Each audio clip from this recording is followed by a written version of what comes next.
അപ്പം നമ്മൾ ഇന്ന് motion in A straight line എന്ന ചാപ്റ്റർ ആണ് ഡിസ്കസ് ചെയ്യുന്നത് കേട്ടോ. Okay okay okay motion in A straight ലൈനിൽ നമ്മൾ തിയറി പാർട്ടിൽ എന്തൊക്കെ പഠിക്കുന്നുണ്ട്? ഇതിനകത്ത് കുറേ ഇക്വേഷൻസ് നമ്മൾ പഠിക്കാനുണ്ട്. ആ ഇക്വേഷൻസ് എല്ലാം നിങ്ങൾ ബൈ ഹാർട്ട് ചെയ്യണം കേട്ടോ.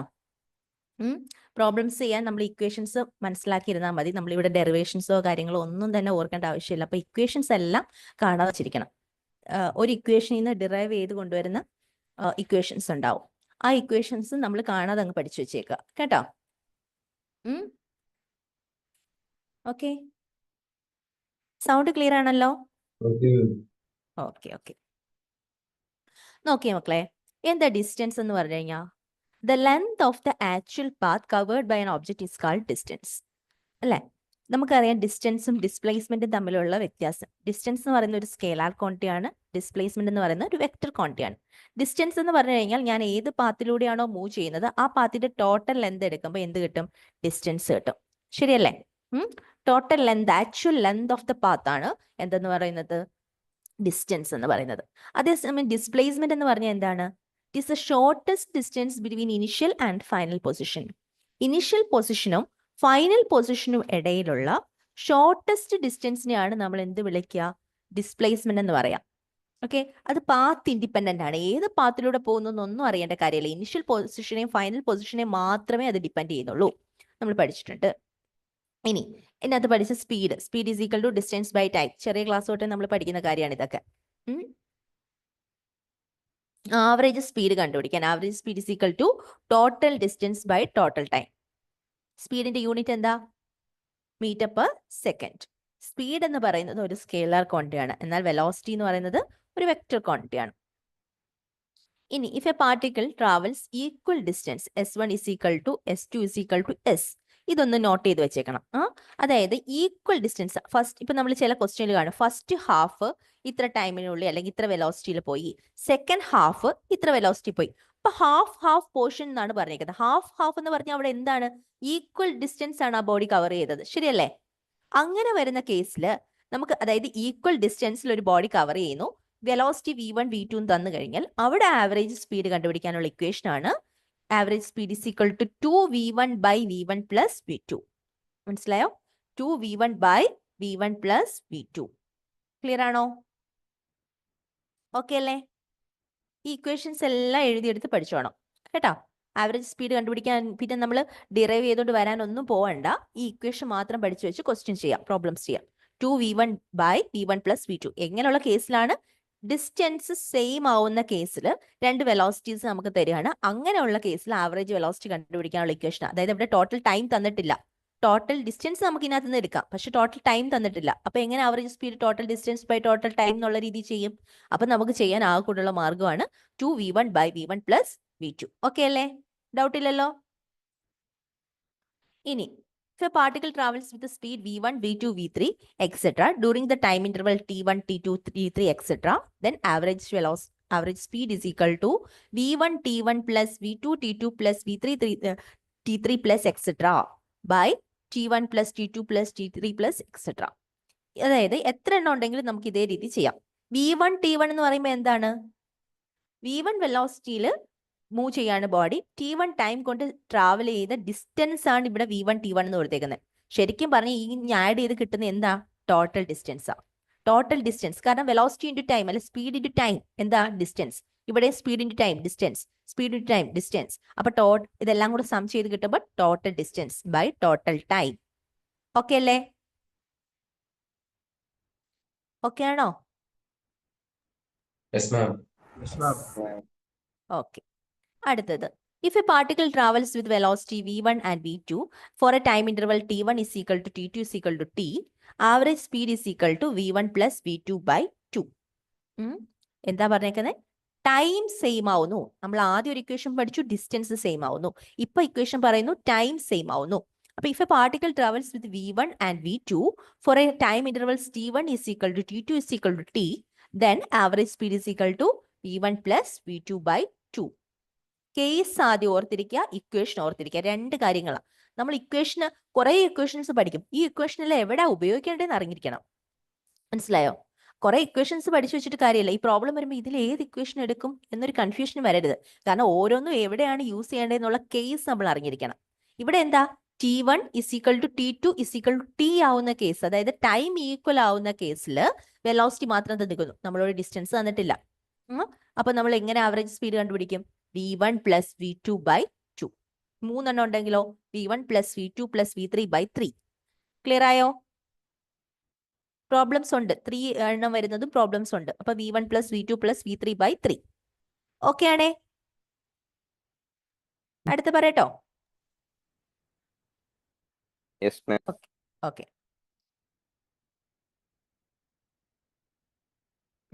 അടുത്ത വരുന്ന എന്താണ്? When a body travels equal distance on V1 and V2, the average speed is the harmonic mean of two speeds. 2 equal distance ആണ് V1 V2 വെലോസിറ്റിയിലാണ് ട്രാവൽ ചെയ്യുന്നത്. ആവറേജ് സ്പീഡ് എന്ന് പറയുന്നത് എങ്ങനെയായിരിക്കും? 2/v = 1/v1 + 1/v2 എന്ന് നമുക്ക് എടുക്കാം. മനസ്സിലായോ? 2/v = 1/v1 + 1/v2. Body travels equal distance ആണ് ഈ ബോഡി കവർ ചെയ്യുന്നത്. രണ്ട് വ്യത്യസ്തമായ സ്പീഡിലാണ് ട്രാവൽ ചെയ്യുന്നത്.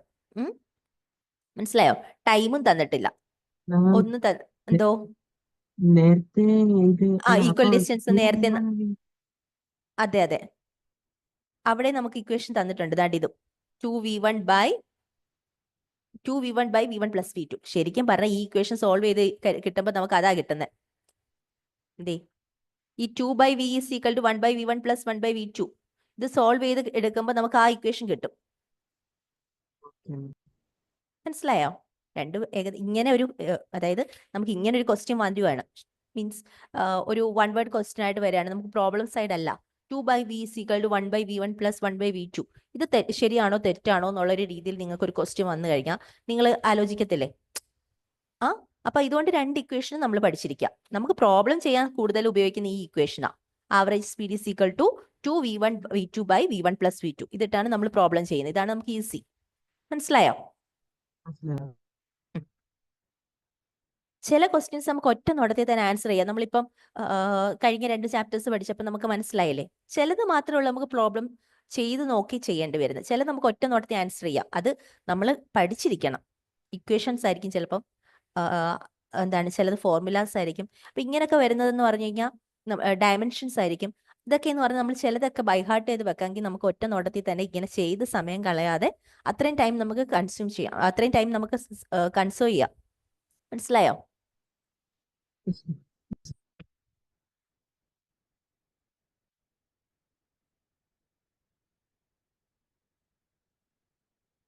ഇനി ഇൻസ്റ്റന്റീനിയസ് സ്പീഡ്. ഇൻസ്റ്റന്റീനിയസ് സ്പീഡ് എന്ന് പറയുമ്പോൾ എന്താണ്? When an object is traveling with a variable speed, then the speed at a given instant of time is called instantaneous speed. ഒരു ഇൻസ്റ്റന്റ് ഓഫ് ടൈം, ഒരു നിമിഷ നേരം കൊണ്ടുണ്ടാവുന്ന ചേഞ്ച്, അല്ലെങ്കിൽ നിമിഷ നേരം കൊണ്ടുണ്ടാവുന്ന സ്പീഡിലുണ്ടാവുന്ന ചേഞ്ച്, അല്ലെങ്കിൽ ആ സ്പീഡ്, അതിനെയാണ് നമ്മൾ എന്ത് വിളിക്കുക? ഇൻസ്റ്റന്റേനിയസ് സ്പീഡ് എന്ന് പറയാം. അതായത് ടൈം വളരെ വളരെ വളരെ ചെറുതാവുന്നു. അതാണ് നമ്മൾ ഇവിടെ എടുക്കുന്നത്. Limit Δt turns to 0. Δt 0യോട് അടുക്കുന്നു. അതായത് ചേഞ്ച് ഇൻ ടൈം എന്ന് പറയുന്ന 0യോട് അടുക്കുന്നു. 0 ആകാൻ പാടുണ്ടോ? ഇല്ല. 0 ആകാൻ പാടില്ല. എന്നാൽ 0യോട് വളരെ അടുത്ത് നിൽക്കുകയും വേണം. 0 ആയാൽ ഈ ടേം അങ്ങ് ഇൻഫിനിറ്റി ആയി പോകും. Δt കൊണ്ട് ഡിവൈഡ് ചെയ്യാന്ന് പറയുമ്പോൾ Δt 0 ആവുക എന്ന് പറഞ്ഞു കഴിഞ്ഞാൽ ഈ ടേം അങ്ങ് ഇൻഫിനിറ്റി ആയി പോകും. അപ്പൊ 0 ആവാൻ പാടില്ല. പക്ഷെ 0യോട് വളരെ അടുത്ത ഒരു ടൈമിലുള്ള എന്താണ് ഇൻസ്റ്റന്റീനിയസ് സ്പീഡ് എന്ന് പറയുന്നത് എന്തായിരിക്കും? Δs/Δt = ds/dt. ഓക്കെ അല്ലേ? ഇനി വെലോസിറ്റി. ഇപ്പൊ സ്പീഡ് പറഞ്ഞിട്ടുണ്ടെങ്കിൽ അതേപോലെ തന്നെ വെലോസിറ്റി. സ്പീഡ് ആകുമ്പോൾ ഡിസ്റ്റൻസ് ബൈ ടൈം, വെലോസിറ്റി ആകുമ്പോൾ ഡിസ്പ്ലേസ്മെന്റ് ബൈ ടൈം. ഓക്കെ. ഇനി യൂണിഫോം വെലോസിറ്റി.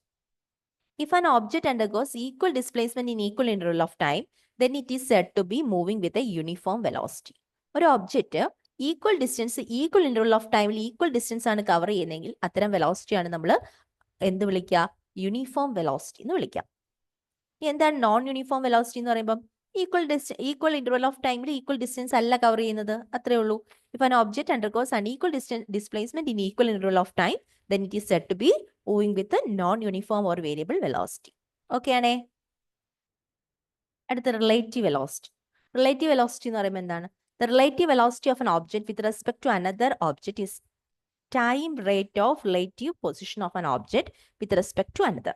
അതായത് ഇപ്പം ഒരു ഒബ്ജക്റ്റിന്റെ വെലോസിറ്റി അപേക്ഷിച്ച് നമുക്ക് മറ്റൊരു ഒബ്ജക്റ്റിന്റെ വെലോസിറ്റി പറയണം, കമ്പയർ ചെയ്ത് പറയുന്ന പ്രോബ്ലംസ് വരും. ഹലോ,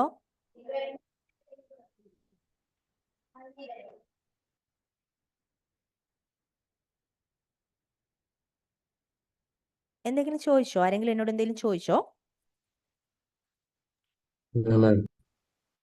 ഇല്ല. ഓക്കെ. ആരോ എന്തോ സംസാരിക്കുന്ന പോലെ തോന്നി, അതാണ് ചോദിച്ചത്. ഓക്കെ, ശ്രദ്ധിച്ചിരിക്കണേ എല്ലാവരും. പറയട്ടെ, നോക്കിക്കോ. Relative velocity. Relative velocity on object with respect to another object is the time rate of change of relative position of an object of one object with respect to another object. അപ്പൊ നോക്കിയേ, ഞാൻ ബിനെ അപേക്ഷിച്ച് എന്റെ velocity പറയാം. അങ്ങനെയാണെങ്കിൽ നമ്മൾ relative velocity denote ചെയ്യുന്നത് VAB എന്ന് ഡിനോട്ട് ചെയ്യാം. എന്താ? Velocity of A with respect to B is equal to VAB. VA minus VB. When two objects are moving in same direction നമ്മൾ VAB is equal to VA minus VB എന്ന് കൊടുക്കുന്നത്. ഇനി opposite ഡയറക്ഷനിലാണെങ്കിൽ relative velocity എന്താവും? VAB is equal to VA plus VB എന്നാവും. Okay ആണോ?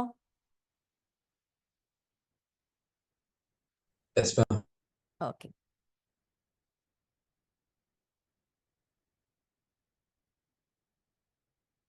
ഇനി when two objects are moving at an angle theta angle make ചെയ്തുകൊണ്ടാണ്, അതായത് ഒന്ന് അങ്ങോട്ട് പോകുന്നു ഒന്ന് ഇങ്ങോട്ട് വരുന്നു, ഇങ്ങനെ ഒരു ആംഗിൾ മേക്ക് ചെയ്ത് ആണ് ഇവർ മൂവ് ചെയ്യുന്നത്.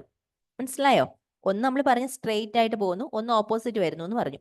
ഇനി ഒരാൾ ആ ഡയറക്ഷനിൽ പോകുന്നു, ഒരാൾ ഈ ഡയറക്ഷനിൽ പോകുന്നു. അപ്പൊ എന്ത് സംഭവിക്കും? ഇവർ തമ്മിൽ ഒരു ആംഗിൾ മേക്ക് ചെയ്യപ്പെടും. അങ്ങനെയുള്ള കേസിൽ റിലേറ്റീവ് വെലോസിറ്റിയുടെ അതായത് ടോട്ടൽ റിലേറ്റീവ് വെലോസിറ്റിയുടെ മാഗ്നിറ്റ്യൂഡ് എടുക്കുന്നത് എങ്ങനെയാണ്? VAB is equal to root of VA square plus VB square minus 2VA VB cos theta. നിങ്ങൾ ഈ ഇക്വേഷൻ മാത്രം ഓർത്തിരുന്നാൽ മതി. ഇത് എവിടെ നിന്ന് വന്നെന്നോ അതിന്റെ ഡെറിവേഷനോ ഒന്നും തന്നെ നമ്മൾ നോക്കണ്ട.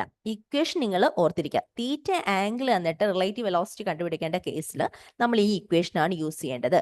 അത്രമാത്രം ഓർത്താൽ മതി. VAB is equal to root of VA square plus VB square minus 2VA VB cos theta. ഇതിന്റെ ഡയറക്ഷൻ കാണണമെങ്കിൽ നമ്മൾ ടാൻ ബീറ്റ എടുക്കണമെങ്കിൽ tan beta is equal to VB sin 90 by VA minus VB cos theta. VB sin theta by VA minus VB cos theta. Okay ആണേ? Velocity എന്ന് പറയുന്ന ഒരു vector ആണ്. അപ്പൊ അതിന്റെ റിസൾട്ടന്റ് വെക്ടർ കാണാനുള്ള ഇക്വേഷൻ ആണ് നമ്മൾ ഇന്നലെ പഠിച്ച വെക്ടർ പഠിച്ചില്ലേ? വെലോസിറ്റി എന്ന് പറയുന്ന ഒരു വെക്ടർ ക്വാണ്ടിറ്റി ആണ്. അപ്പൊ അത് വെക്ടർ ടേംസിൽ വന്നു കഴിഞ്ഞാൽ നമുക്ക് ഇങ്ങനെ കണ്ടുപിടിക്കാം. ഓക്കെ, ക്ലിയർ ആണേ? ഓക്കെ. ആവറേജ് വെലോസിറ്റി കണ്ടുപിടിക്കാനായിട്ട് നമ്മൾ പറഞ്ഞു total displacement by total time taken. ഇതാണ് ആവറേജ് വെലോസിറ്റി. ഇനി ആക്സിലറേഷൻ. ആക്സിലറേഷൻ എന്ന് പറയുമ്പോൾ എന്താ? Change in velocity by time. Change in velocity by time ആണ് acceleration. Unit metre per second square, dimension m⁻⁴ L T⁻⁻². Acceleration എന്ത് തന്നെയാ? ഒരു vector quantity തന്നെയാണ്. Average acceleration. If a particle accelerated from a time t1 with a a1 and t2 with a a2, then the average acceleration is equal to a1 t1 plus a2 t2 by t1 plus t2. അതായത് t1 ടൈമിലെ acceleration തരുന്നു, t2 ടൈമിലെ acceleration തരുന്നു. അങ്ങനെയാണെങ്കിൽ average acceleration കാണാനുള്ള equation എന്താണ്?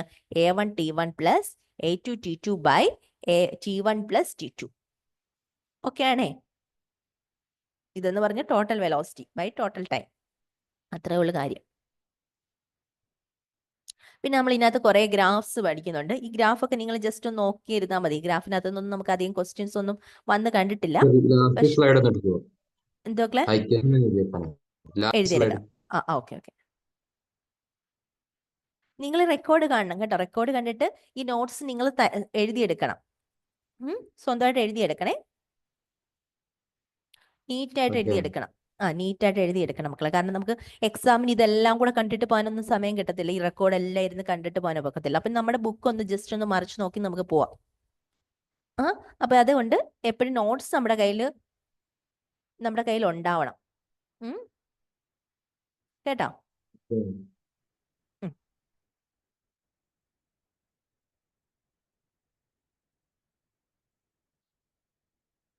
ഈ ഗ്രാഫ്സും just ഒന്ന് നോക്കി വരച്ചെടുത്ത് വെച്ചിരുന്നാൽ മതി. കോൺസ്റ്റന്റ് വെലോസിറ്റിയുടെ ഗ്രാഫ്, കോൺസ്റ്റന്റ് ആക്സിലറേഷന്റെ ഗ്രാഫ്, ഒബ്ജക്ട് സ്റ്റേഷനറി ബോഡിയുടെ graph, constant retardation, infinite velocity ആണെങ്കിൽ ഉള്ള ഡിസ്പ്ലേസ്മെന്റ് ടൈം ഗ്രാഫ്. നമ്മൾ രണ്ട് തരത്തിലുള്ള ഗ്രാഫ് ഇതിനകത്ത് പഠിക്കുന്നുണ്ട് അല്ലേ?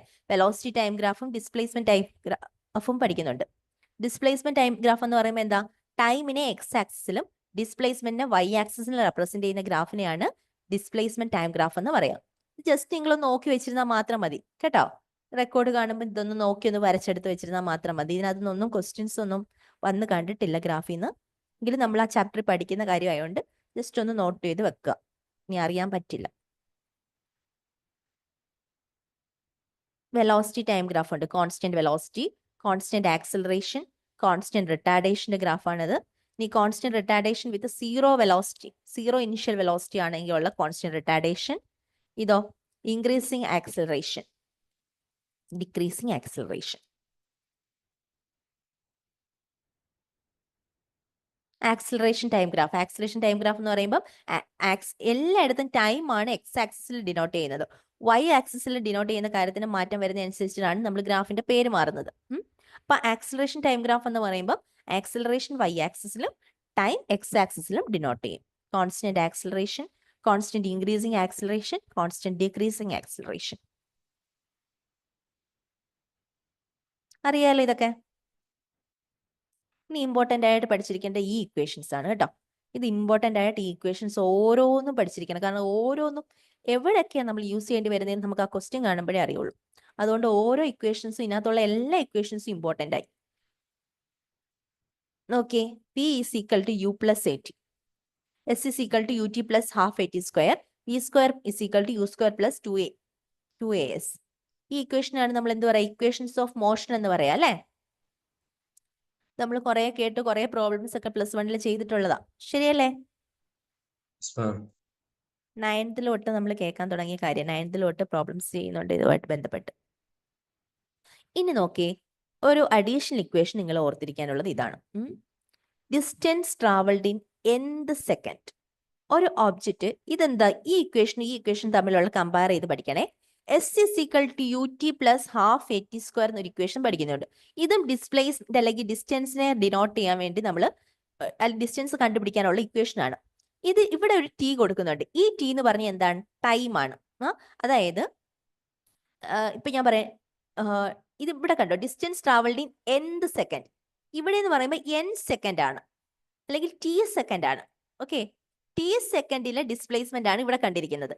ഇനി എന്ത് സെക്കൻഡ് എന്ന് പറയുമ്പോൾ നമ്മളിങ്ങനെ ഫസ്റ്റ്, അതായത് 1 സെക്കൻഡിൽ 2 സെക്കൻഡ് എന്നല്ല ഉദ്ദേശിക്കുന്നത്. First second, first part, second part, third part, ആ ടൈം ഉണ്ടല്ലോ. First time, second time. Clear ആവുന്നോ?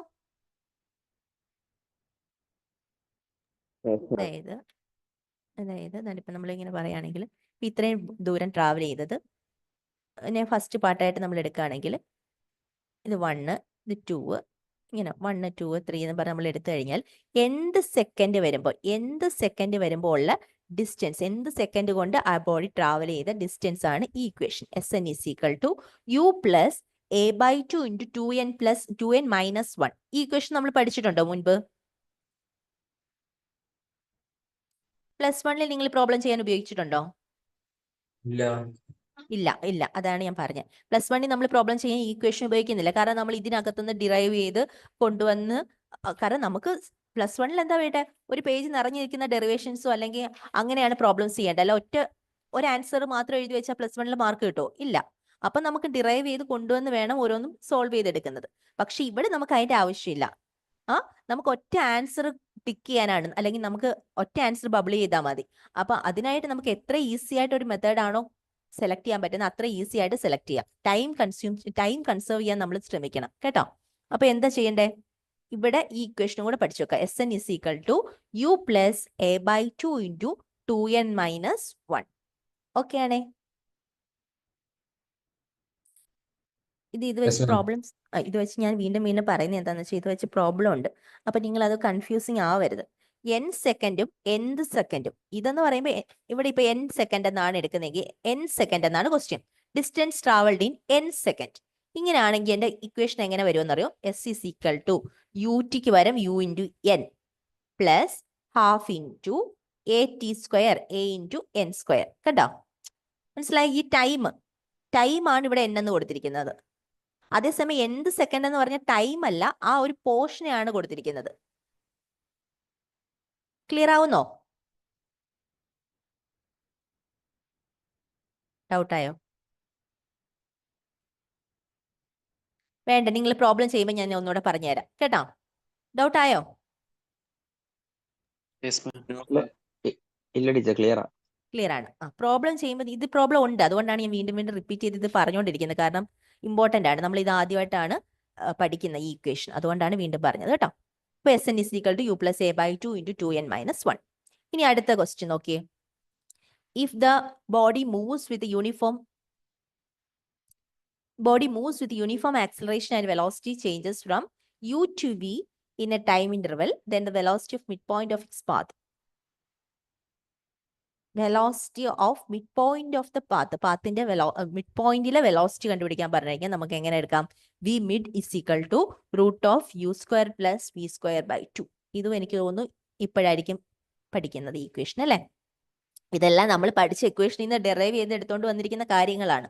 നിങ്ങൾക്ക് ഈസി ആകാൻ വേണ്ടി ഡിറൈവ് ചെയ്ത് അവസാനം കൊണ്ടുവന്നിരിക്കുന്ന ചെറിയൊരു ഇക്വേഷനാണ്. ഈ ഇക്വേഷൻ മാത്രം നമ്മൾ പഠിച്ചാൽ മതി കേട്ടോ. The body moves with uniform acceleration and velocity changes from u to v.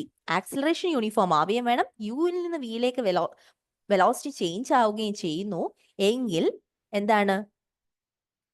The velocity at the midpoint of its path, v mid is equal to root of u square plus v square by 2. Okay ആണേ? നോക്കിയേ, ഇനി നമ്മൾ നേരത്തെ പഠിച്ച ഇക്വേഷനെ തന്നെ gravity ആണെങ്കിൽ നമുക്കറിയാം a is equal to ഇവിടെ എന്തെടുക്കണം? g എന്ന് എടുക്കണം. ഇത് ആക്സലറേഷൻ ഡ്യൂ ടു ഗ്രാവിറ്റി ആകുമ്പോൾ എക്ക് വരെ നമ്മൾ g കൊടുക്കുക. u എന്ന് പറയുന്നത് 0 ആയിരിക്കും ഫ്രീലി ഫോളിംഗ് ബോഡിയെ സംബന്ധിച്ചിടത്തോളം. അപ്പൊ ഈ equation v is equal to u plus at എന്നുള്ളത് u plus gt എന്നാവും. s is equal to ut plus half at square എന്നുള്ളത് ഇവിടെ s എന്ന് പറയുന്നത് h ആവും, ഹൈറ്റ് ആണ്. h is equal to ut plus half gt square എന്ന് എടുക്കാം. v square is equal to u square plus 2gh. Okay ആണേ? ഇനി നമ്മൾ ബോഡി അപ്വേർഡ് ആണ് move ചെയ്തതെങ്കിൽ g is equal to minus g. ഇത് പ്രത്യേകിച്ച് ഇനി പറയേണ്ട ആവശ്യമില്ലല്ലോ. ഇനി മാക്സിമം ഹൈറ്റിൽ എത്തുമ്പോൾ അതായത് നമ്മളൊരു ബോഡിയെ പ്രൊജക്ട് ചെയ്ത് മുകളിലേക്ക് എറിഞ്ഞു. അപ്പം ഈ ബോഡി മാക്സിമം ഹൈറ്റിൽ എത്തുമ്പോൾ ഉള്ള ടൈം എന്ന് പറയുന്നത് എന്താണ്? t is equal to u by g or t is equal to root of 2h by g. രണ്ട് ഇക്വേഷൻ ഓർത്തിരിക്കാം. യുവും ജിയും തന്നു കഴിഞ്ഞാൽ നമുക്ക് എളുപ്പം ഈസി ആയിട്ട് ഇങ്ങനെ കണ്ടുപിടിക്കാം. അതല്ല h ആണ് തരുന്നതെങ്കിൽ root of 2h by g. Okay ആണേ? ഇക്വേഷൻ എല്ലാം നിങ്ങൾ എഴുതിയെടുത്തോണം കേട്ടോ. ഇതിനകത്ത് ഒരുപാട് ഇക്വേഷൻസ് പഠിക്കുന്നുണ്ട്, ഇക്വേഷൻസും ഉണ്ട്, അതുപോലെ തന്നെ ആ ഇക്വേഷൻസ് യൂസ് ചെയ്ത് പ്രോബ്ലംസും വരുന്നുണ്ട്. നോക്കിയേ, maximum height reached by the body. Maximum height എന്ന് പറയുന്നത് കണ്ടുപിടിക്കാനുള്ള ഇക്വേഷൻ ആണ് u square by 2g. u square by 2g.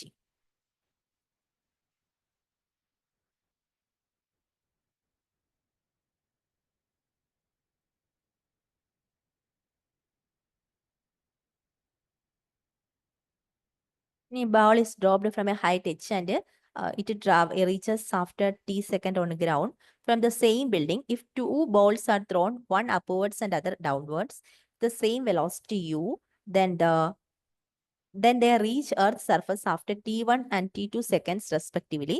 Then t is equal to, equation ഇങ്ങനെ വരും,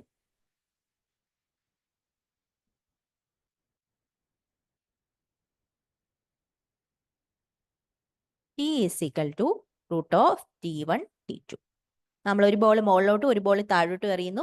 രണ്ടും വന്ന് ഒരെണ്ണം വന്ന് T1 ടൈമിൽ താഴെ വന്ന് പതിച്ചു, അടുത്ത T2 ടൈമിൽ താഴെ വന്ന് ഫോളോ ചെയ്തു. അങ്ങനെയാണെങ്കിൽ നമുക്ക് എടുക്കാം അവിടുത്തെ ടോട്ടൽ റിസൾട്ടൻ ടൈം എന്ന് പറയുന്നത് എന്തായിരിക്കും? T is equal to root of T1 T2. Okay, ഇതെല്ലാം നിങ്ങൾ പ്രോബ്ലം കൂടെ ആകുമ്പോഴത്തേക്ക് നിങ്ങൾക്ക് ക്ലിയർ ആയിക്കോളും കേട്ടോ. ഇത്രയും ഇക്വേഷൻസിനകത്ത് പഠിക്കാനുണ്ട്. ഓരോ ഇത് നിങ്ങളൊരു കാര്യം ചെയ്യുക, ഈ ചാപ്റ്ററിന്റെ ഹെഡിങ് എഴുതുക, എന്നിട്ട് ഇതിനകത്ത് പഠിക്കുന്ന ഓരോ ഇക്വേഷൻസും അതിന്റെ കേസും എഴുതി, ഇക്വേഷൻസ് മാത്രം, മനസ്സിലായോ? നിങ്ങൾ ഇത് നോട്ട്സ് ഫുൾ എഴുതിയെടുക്കണം എന്ന് ഞാൻ പറയുന്നില്ല. ഡിസ്റ്റൻസ് എന്തുവാന്നും ഡിസ്പ്ലേസ്മെന്റ് എന്തുവാന്നും ഒക്കെ നമുക്ക് അറിയാവുന്ന കാര്യമാണ്. അത് നിങ്ങൾ വായിച്ചു വിട്ടാലും മതി. പക്ഷേ ഈ ഇക്വേഷൻസ് നിങ്ങൾ ഉറപ്പായിട്ട് നിങ്ങളുടെ കയ്യിൽ എഴുതി തന്നെ എടുക്കണം, എഴുതി സൂക്ഷിക്കണം, നിങ്ങളുടെ ഹാൻഡ് റൈറ്റിംഗിൽ എഴുതി തന്നെ സൂക്ഷിക്കണം. ഓക്കെ, എല്ലാവരും ചെയ്യുവോ? ഓക്കെ, അപ്പൊ നമുക്ക് പ്രോബ്ലംസ് ഇതും കൂടെ പറയാം. When a body is dropped freely from a top of tower and another body is projected horizontally from the same point, both will reach the ground at the same time. ഇപ്പൊ എന്താണ്, താഴേക്ക് direct വീഴുന്ന ഒരു body ആയാലും നമ്മൾ അതേ ഹൈറ്റിൽ നിന്നും പ്രൊജക്ട് ചെയ്യുന്ന ഒരു ബോഡി ആണെങ്കിലും രണ്ടും ഒരേ സമയം തന്നെ ആയിരിക്കും ഗ്രൗണ്ടിൽ എത്തിച്ചേരുക കേട്ടോ.